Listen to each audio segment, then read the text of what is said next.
If me telling my story can encourage one person to face their doubts and their fears of applying to medical school and actually getting in and become a good doctor, that's awesome. That's well worth sitting down and telling my story.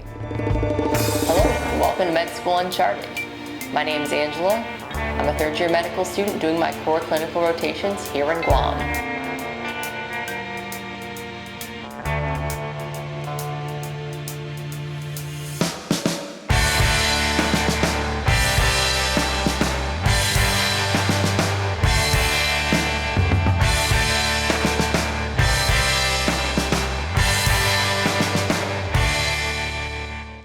The very first week I was here, 5 of my preceptors for my core clinicals asked me and my husband out to dinner. So during this dinner, of course, the natural conversation is, why did you pick Guam as your clinical rotation? What brought you to medicine? And kind of like just, they asked me to describe my path to medicine.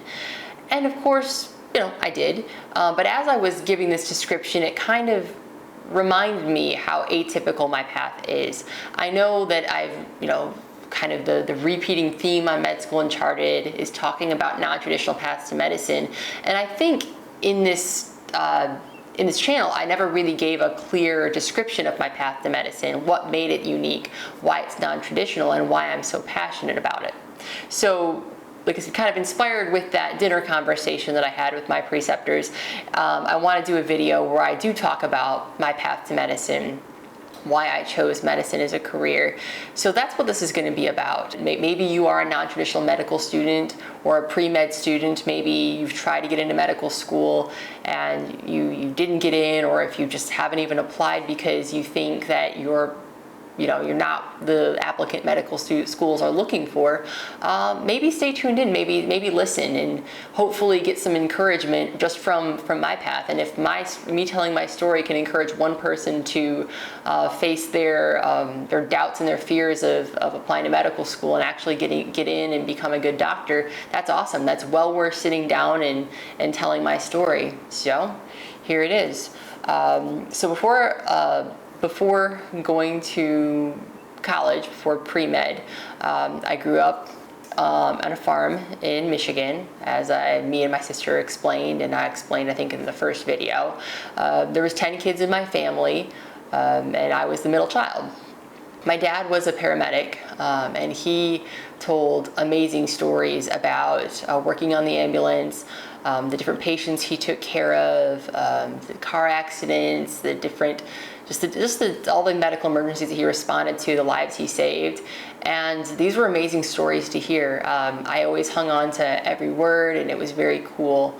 I remember he worked a night shift as a paramedic, and he would tuck us in bed at night in his paramedic uniform, and he actually gave my brother like a radio, I think it was a CB, where we could tune in and we could listen to him call out on the radio, the call sign, and sometimes he would say goodnight to the kids on the radio, and that was just so cool and so inspiring to me at a young age. I think at this age I was probably 3, and so yeah, you don't remember much as a 3-year-old, but I do remember that. And it's just always, to me, the idea of being on an ambulance or being a doctor or a caregiver, it really always just seemed like such a cool thing, such an admirable thing, and such an exciting thing. So when I went to college, it's no wonder that the first thing I thought about was, hey, maybe I could be a doctor. I want to be pre-med. At this point, my older sister, Therese, the one that I interviewed and I think the last video or the video before, I'm not sure when I'm going to release this, she'd already gone to medical school and she was in residency at the time, so I knew it was possible. We talked a lot, and I knew that it was hard because she talked about how hard it was to study, how much time she spent studying, and I knew that there was some holidays and some birthdays that she couldn't make, so I knew it was a big time commitment. I knew it was difficult, but I still had this feeling like maybe I could be a doctor. So I initially declared the pre-med track for my first year in undergrad. At that point, I had been homeschooled before going to college, so going to college as, biology major, pre-med, that was the first time I'd ever sat in a lecture hall. It's the first time that I'd really taken time tests, and it's a bit of a culture shock. In the beginning, my grades weren't very good. I mean, I was passing classes, but I wasn't the top of the class. I surely wasn't a 4.0. And so that was definitely discouraging. I knew you needed good grades to get into medical school, and I was concerned that my grades weren't good enough. I did do some research, and I thought maybe that would help my resume. I did work on an ambulance. I became an EMT, and I thought, clinical experience will help too. But by the time that I graduated with a bachelor's degree, I had just under a 3.5, and I didn't feel like I really had the grades to get into medical school, and I was right. So I immediately applied for a master's program in biology, and I started doing that. Halfway through the master's program, I had a 3.75. That's pretty good GPA. I can probably get into medical school, so I applied for medical school. I took the MCAT, didn't get a very good score, but I applied anyway, and I figured with my clinical experience, with my research, I thought surely I'll get in, but I didn't. And that was devastating. Looking back now, why didn't I get in? Honestly, I just applied way too narrowly. I was applying to DO schools, so I figured, I just apply to the top DO schools. They'll want me for sure.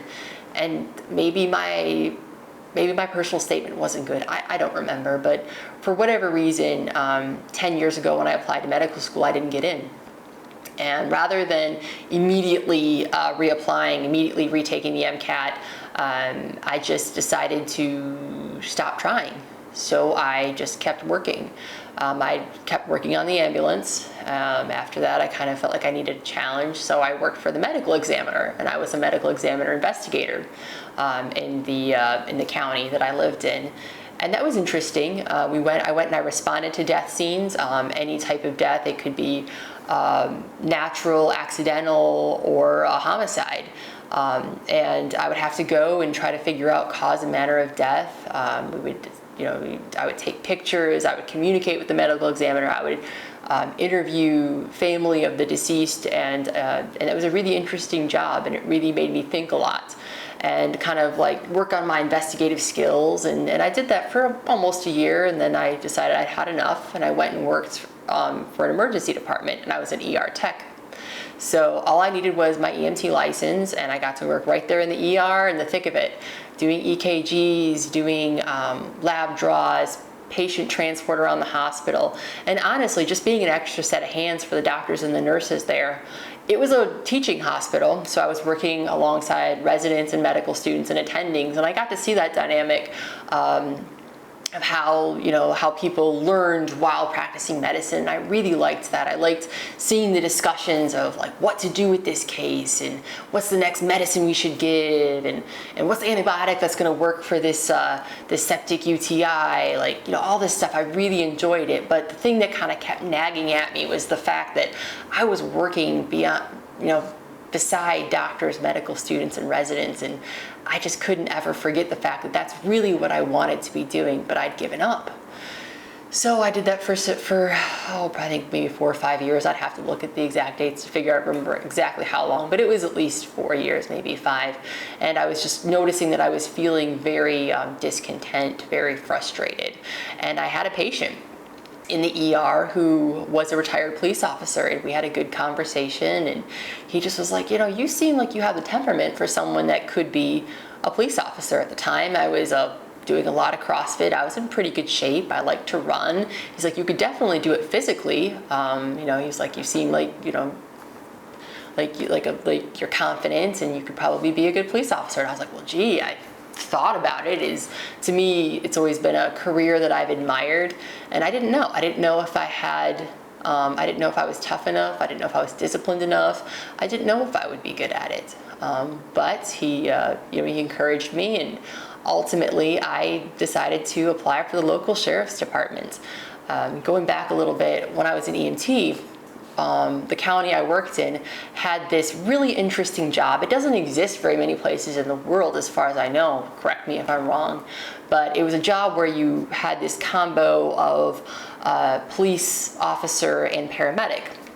So you could respond to different calls and different scenes, and often you would be in different emergencies, you would be first on. So if it was a bad car accident, and you could control traffic and then immediately treat the patients, once the scene was safe for you to do so. Or in the case of like a homicide or attempted homicide, gunshot wound, something like that, this paramedic police officer would go respond to the scene, sometimes be first on, secure the scene, and then immediately treat the patient. If you were in an ambulance and you weren't a police officer, you would wait. You would wait some distance away until till the scene was safe, and you could go in. But with this police officer medic position, you just go. If you got there first, you would be there first, and you did what needed to be done. So I really thought that was interesting, and it still had that component of medicine in it. So I was like, you know what? I would do that. I would do that instead of being a police officer. So that's what I applied for. I applied for the sheriff's department. The way that they did things then, I don't know if they do it this way now anymore, but you would initially start as a corrections officer, work in the jail, and then after doing a year or so of that, then they would send you to police academy. I wasn't a paramedic at the time, so I worked in the jail, and I went to paramedic school. And at first, the idea of working in a jail was never a job I ever considered doing. It was intimidating, I don't really have the personality to be a tough person yelling at people, telling people what to do, but that's not what the job was for me. When I worked in the jail, I often would manage a floor that had people that were incarcerated. If it was the men's floor, there was 120 people typically on the floor. If it was the women's floor, maybe anywhere between 70 and 90. So you had a lot of people that you had to manage and take care of and meet their daily needs, and that's what I did. It was really a challenging communication. You had to, communicate expectations with these people, figure out what they needed, make sure that they had what they needed. Many of them, they received their medical care in the jail. So you'd have to make sure that, the nurse was getting to them when they were supposed to get to them. They were getting their medications. If they had an acute illness, you would communicate with the medical staff in the jail and help get them there. So, like I said, it wasn't all. It wasn't what I expected going into a jail, or to work in a jail. And really what I found myself kind of doing more than anything else, believe it or not, was kind of noticing their medical issues they were having, and if they looked like they were having a medical emergency, if they looked like, someone looked like they were low energy, and I'd figure out, they tell me they're on a blood pressure medication, and I'd be like, oh, you look kind of weak, and maybe I would feel their pulse or something, and it would feel a little weak. I'm like, well, maybe their blood pressure medication needs to be adjusted or something like that. It's just one example. And I would be communicating with medical staff to make sure these people got what they needed. And that's what all corrections officers do. But I was really kind of focusing on this whole, medical needs of these people here. And honestly, the inmates, I got called out by a few of them. They're like, Deb, you seem a little more interested in medical stuff, and you ever thought about being a doctor? And of course, at that time, I didn't want to talk about medicine. I was trying to do something new. But me being me, I was pre-med once, and I didn't get in. And you should reapply. And honestly, so these are people that are incarcerated in jail, that really were going out of their way to encourage me to go back in to apply to medical school. That was really kind of where it started, where people were encouraging me to do that while I was doing this law enforcement thing. I had supervisors say the same thing. They're like, you really seem more interested in the medical stuff than the police stuff. And I was like, I was trying to do something else. I was really, really giving the law enforcement career my best shot. So moving forward, I still went forward. I went to police academy, completed that. And then I started working as a medic police officer. And, you did both jobs. You had to do traffic, you had to make arrests. Sometimes they would give you a warrant list and you'd go make arrests for that. And, sometimes you would investigate crimes, you would respond to domestic violence, all this stuff. So, I did the police work. But all while you're doing that, you have your medical radio on. And if there's a tier 1, meaning a a medical emergency that requires advanced life support, ALS, they would send a police officer paramedic. And so I would drop everything and go to the chest pain call, go to the gunshot wound call, go to the car accident. And so I would always be doing these things. And honestly, the calls that the part of the job that I was most excited about was always the medicine. It was always the paramedic part. And I really couldn't ignore that. Like I said, supervisors noticed. They noticed that I was more invested and more excited about that. And, it would always kind of come back to, well, gee, have you ever thought about being a doctor? Of course I had, I just didn't want to think about it then because I thought it wasn't an option for me anymore. So I did that job for 2 years. I worked as hard as I could. It was difficult, it was demanding, and honestly, it really did help build my confidence. I thought if I could work in that type of an environment and provide medical care, in the middle of the night, on the side of a road, at a scene where someone had just been shot or multiple people had just been shot, the back of an ambulance driving fast down the road, if I could do that and be an all right paramedic and take care of my patients, imagine what I could do in a hospital. And I couldn't stop thinking about that. I kept it to myself because I really didn't think, I thought it had been too long. It had been almost 9 years since I had applied to medical school. My prereqs were old. I had never known anyone who'd, had taken that big of a gap and gotten to medical school. I didn't think it was possible. So one day I was hanging out with my sister at a bonfire, and she just was like, hey, did you ever think about reapplying to medical school? And I just told her I thought it was too late. She's like, I don't think it is.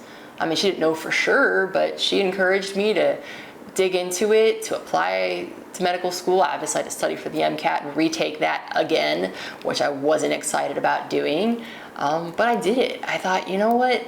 I'm going to be an old medical student, but I'm going to get old anyway. Like, I would much rather get older in a career that I'm excited about rather than work really hard for a career that's an amazing career, a worthy career, but just not one that fits my personality. That's what I'm supposed to do. And so ultimately, I did the scary thing. I quit my job. I applied to medical school. Not really in that order. I was still working as a paramedic police officer while I studied and took the MCAT, so that wasn't easy, but I did it anyway because I really, really wanted to. Did quit that job and ultimately got accepted to NYIT Con. They took a chance on me. I'd been out of school for, like I said, 9 years. My prereqs were old. I had really no recent evidence that I would be good in academics. I mean, I had done well in the prereqs, but that was a long time ago. But they saw something in me that made them think that I would be a good doctor, and I'm so grateful. Fast forward, it's been 2 years of preclinicals. The first semester, of course it was hard. I hadn't been in a classroom in a very long time. I hadn't taken exams in a very long time. But I did well enough, and honestly, year 2 was way better than year 1. The coursework was system-based. A lot of the questions that they had for year 2 was talking about patient presentation, and it was just so much easier for me to visualize these questions and visualize these topics when they gave me that topic in the context of a patient. So yeah, it's been better, it's gotten better, it's gonna keep getting better. Now that I'm in year 3, doing my core clinicals, it feels even more tangible. I get to study and think about all the topics in medicine while I'm actually seeing patients, and it just feels right. I just wanted to take a moment and really explain the path that I took to medicine. It's nonlinear, to say the least, but honestly, it's at the end of the day, for me, me and my husband made the decision together. We decided it was worth it. I mean, I definitely explored other careers and other really good careers. I mean, there's nothing wrong with those careers, but just for me, it wasn't the right fit. So I would encourage you, if you're in a similar position where you would try to get into medical school, you didn't, and you're just it's always in the back of your mind, it's always something that you're thinking about, maybe maybe give it another try. Maybe look at all of the options that you have. Maybe, like I said, maybe try. If it's the right fit for you, it'll change your life for the better. So if this, like I said, if this sounds like I'm talking to you, know that I'm here to support you. I want to encourage you. Reach out to me, email me, message me, put in a comment. I'd love to encourage you or help you in any way that I can. Medical school is not just for a certain type of person. I mean, obviously you should be smart, you should have good grades and all those things. But if you're someone like me that really just has this affinity for it, really likes the idea of being a doctor, but your grades aren't perfect, you didn't get in the first time, don't give up. There are programs out there that will embrace you, that will help you become a good doctor. I believe that. So, well, thank you for listening. If you're still listening, stay tuned for more on Med School Uncharted, and we'll talk to you soon. Bye-bye.